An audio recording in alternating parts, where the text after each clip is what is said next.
Okay, one of the things that I've had trouble with is keeping my bottling wand and my racking cane and all my tubing clean.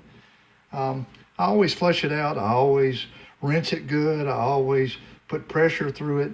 But for some reason, over the last month or so, I've developed little tiny spots of mildew in them in between sessions. I don't know if it's because I'm not getting them dry. I'm not real sure what the reason is, but they've always put up with sanitizing solution in them.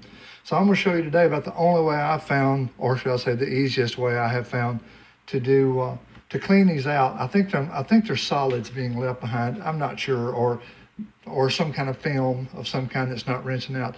First thing I do is I take an old t-shirt and I just take a piece of it and I cut a little strip of it, a little tiny strip of t-shirt. Right here, right? I've got down in my bottom bucket already, I've already got sanitizer, and I found the simplest thing to push down these. This is weed eater twine, but it's the triangle shaped weed eater twine, kind of heavy. What I like about it is it's heavy enough to push, and it'll push all the way through. So take and soak your piece of fabric in the sanitizer solution. Just soak it in there.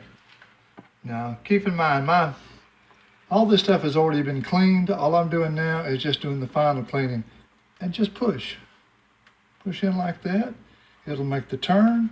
When it makes the turn, just keep pushing. And you can push that right through the wand and come out the other side. Pass it through it 2 or 3 times, that'll clean it up. You can actually do the same thing with your tubing. I cut these pieces a little bit big, that way I can also use them to clean out anything in my tubing.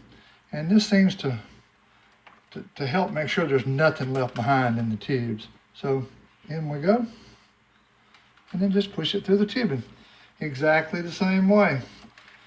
Make sure that you cut this piece long enough to go all the way down and all the way through. If you don't, you're going to end up hanging a piece of fabric somewhere out in the middle. But anyhow, that's all there is to it. I'm not going to bore you with any more details. I hope this helps. Thanks.